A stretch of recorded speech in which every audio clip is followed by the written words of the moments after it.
নমস্কার, স্বাস্থ্য দিশায় সকলকে স্বাগত। আজ আলোচনা করব শরীরে ভিটামিনের অভাব হলে কি কি লক্ষণ দেখা দিতে পারে। ১. চুল পড়া ও নখ ভাঙা। ভিটামিন বি7 অভাবে চুল পাতলা ও দুর্বল হয়ে পড়ে, যা অসময়ে চুল ঝরতে থাকে। এছাড়া হাত ও পায়ের নখ ভঙ্গুর হয়ে যায়। এর জন্য খাবার তালিকায় বাদাম, নানা রকম সিডস, পালং শাক, কলা, মিষ্টি আলু যোগ করতে পারি। ২. চামড়ার শুষ্কতা ও ফেটে যাওয়া।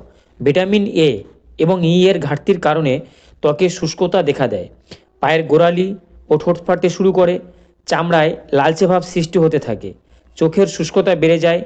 এমনকি ভিটামিন এর অভাবে রাতকানা রোগ হতে পারে। এর জন্য খাবার তালিকায় সবুজ ও লাল শাকসবজি, মটরশুঁটি, কলা, গাজর, ডিম ইত্যাদি যোগ করতে পারি। ৩. পেশির ব্যথা ও ক্লান্তি। ভিটামিন ডি এর ঘাটতি হাড়ের দুর্বলতা, জয়েন্ট ব্যথা এবং পেশির দুর্বলতা সৃষ্টি করতে পারে। ঘন ঘন ক্লান্তি ও দুর্বলতা ভিটামিন ডি এর ঘাটতির প্রথম লক্ষণ। এর জন্য খাবার তালিকায় আমরা চর্বিযুক্ত মাছ, ডিমের কুসুম, মাশরুম ও বিভিন্ন দুধ খাবার তালিকায় রাখতে পারি। ৪. ক্লান্তি ও পেশির দুর্বলতা।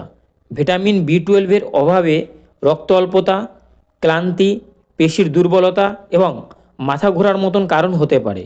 দুধ, দই, পনির, ডিম এবং মাছ ভিটামিন বি12 উৎস হতে পারে। ৫. মাড়ি থেকে রক্ত পড়া ও মাড়ি ফুলে যাওয়া।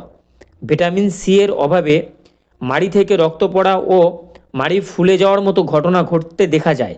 এর জন্য ডায়েটে সাইট্রাস জাতীয় ফল, কমলা, আঙ্গুর ও বিভিন্ন ধরনের লেবু রাখুন।